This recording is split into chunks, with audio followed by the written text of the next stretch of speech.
नमस्कार. आजच्या व्हिडिओमध्ये मी तुम्हाला चंपाषष्ठीच्या दिवशी कुत्र्याला कशाचा नैवेद्य खाऊ घालायचा याबद्दलची संपूर्ण माहिती सांगणार आहे. पण त्याआधी तुम्ही चॅनलवरती नवीन असाल तर चॅनलला लाईक करा आणि सबस्क्राईब देखील करा.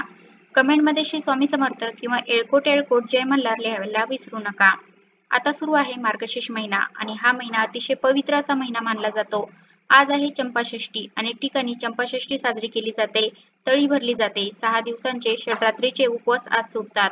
मार्गशीर्ष महिन्यातील शुक्ल पक्षातील जी षष्ठी तिथी येते ती चंपाषष्ठी म्हणून ओळखली जाते आणि या दिवशी खंडोबाची विशेष पूजा केली जाते. भगवान शंकरांच्या मार्तंड स्वरूपाची पूजा केली जाते.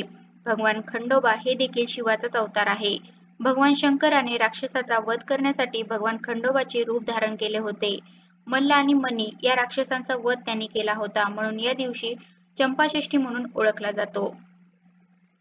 या दिवशी मनोभावे व्रत केले तर आपली आयुष्यातील दुःख, दोष, अडचणी दूर होतात असे आपल्या हिंदू धर्मामध्ये सांगितले आहे. ज्यांच्याकडे तरी भरत नाही, खंडोबाची चंपाषष्ठीचे व्रत केले जात नाही, त्यांनी सुद्धा या दिवशी कुत्र्याला काही पदार्थ खाऊ घालायचे आहे. त्यामुळे आपल्या सर्व अडचणी दूर होतील, दारिद्र्य नष्ट होऊन जाईल आणि 7 पिढ्यांचं कल्याण होईल. आपल्या हिंदू धर्मामध्ये कुत्र्याला खंडोबाचे रूप मानले जाते. खंडोबा दुसरा तिसरा कोणी नसून भगवान शंकराचाच अवतार मानला जातो. त्याचबरोबर कुत्रा जो आहे त्याला त्याचं वाहन मानलं जाते आणि म्हणूनच चंपाषष्ठीच्या दिवशी कुत्र्याची सेवा करायला देखील अतिशय महत्त्व दिले जाते. या दिवशी आपल्या घरी जर कुत्रा असेल तर त्याची आवर्जून पूजा करा. या दिवशी चुकूनही चप्पल किंवा काठीने वगैरे कुत्र्याला मारू नका. उलट मी जी वस्तू सांगणार आहे ती त्याला खाऊ घाला. त्यामुळे तुमच्या घरातील संकट, दारिद्र्य दूर पळून जाईल आणि घरातील मुलांची प्रगती होण्यास मदत होईल. अडचणी दूर होतील. चंपाषष्ठीच्या दिवशी कुत्र्याला पूजा करून बाजरीची भाकरी आणि वांग्याचं भरीत खाऊ घालतात. या दिवशीपासून ज्यांनी चातुर्मास पूर्ण पाळला असतो म्हणजे 4 महिने कांदे वांगे बंद केलेले असतात, त्यांची कांदे वांगे चंपाषष्ठीपासून खाणे सुरू होते. चंपाषष्ठीच्या दिवशी सकाळी लवकर उठायचं आहे.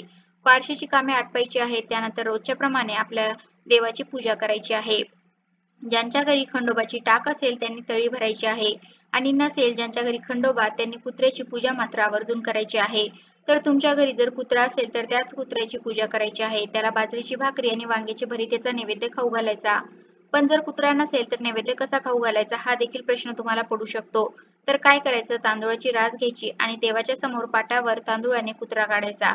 त्या कुत्र्याची पूजा करायची आणि नंतर आपण घरी केलेला जो स्वयंपाक आहे, बाजरीची भाकरी आणि भरीत, तो नैवेद्य त्या तांदळाच्या आपण पूजा केलेल्या कुत्र्याला नैवेद्य दाखवायचा आणि नंतर मग दिवसभरामध्ये तुम्हाला कुठेही कुत्रा दिसला तर तो नैवेद्य तुम्ही कुत्र्याला खाऊ घालू शकता. कारण आपल्यामध्ये प्रथा अशी आहे की नैवेद्य दाखवल्याशिवाय आपण जेवण करत नाही. मग जर तुमच्या घरी कुत्रा नाही आहे आणि आजूबाजूला जर तुम्हाला कुठे कुत्रा दिसला नाही तर तुम्ही दिवसभर उपाशी राहणार का? नाही. म्हणून त्यासाठी आपण ही कुत्र्याची तांदूळाची राशीने प्रतिमा करणार आहोत आणि त्या प्रतिमेला नैवेद्य दाखवणार आहोत आणि नंतर तो नैवेद्य तसाच ठेवून जेव्हा जिथे कुठे कुत्रा दिसेल तेव्हा त्या कुत्र्याला तो नैवेद्य खाऊ घालायचा. असेही केले तरी चालते.